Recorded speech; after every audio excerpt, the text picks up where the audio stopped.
News Tamil கழுகு. 25 லட்சம் ரூபாய்க்கு நகர செயலாளர் பதவி தரப்படும்னு போர்டு மாட்டாத குறையா அதிமுகவுல பேரம் நடந்துட்டு இருக்கான்.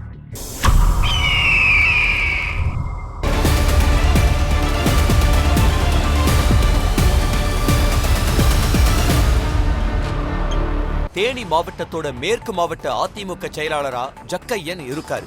இவரோட மகன் பணத்தை வாங்கிக்கிட்டு கட்சி போஸ்டிங் போடுறாருன்னு மாவட்ட சீனியர் நிர்வாகிங்க ரொம்ப நாளா புலம்பிக்கிட்டு இருக்காங்க. சில மாசங்களுக்கு முன்னால சின்னமனூர் நகர செயலாளரா பிச்சை கனிங்கிறவரு நியமிக்கப்பட்டாரு. இந்த நியமனத்துக்கு 25 லட்சம் ரூபாய் கைமாறுறதா சொல்லப்படுது. பிச்சை கனி மேல எழுந்த சில புகார்களால அதிமுக தலைமை அவரை கட்சியை விட்டு நீக்கிடுச்சு.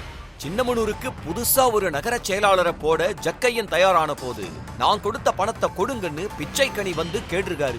புது நகர செயலாளரை போட்ட உடனே அவர் கொடுக்கிற தொகையை உங்களுக்கு கொடுத்துடுறேன்னு ஜக்கையன் ஜகா வாங்கினாராம். அந்த பதவிக்கு பாலவண்ணன்ங்கிற ஒரு ரியல் எஸ்டேட் அதிபர் அணுக அவர்கிட்ட எவ்வளவு தொகைன்னு சொன்ன ஜக்கையன் தரப்பு எடப்பாடி பழனிசாமி தேனிக்கு வரும்போது பிரச்சார செலவுகளையும் ஏத்துக்கணும்னு கண்டிஷன் போட்டதாம்.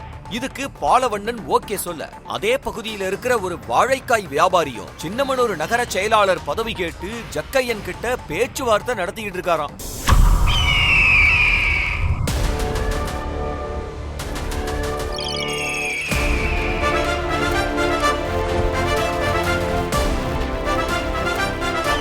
நியூஸ் தமிழ் கழுகு.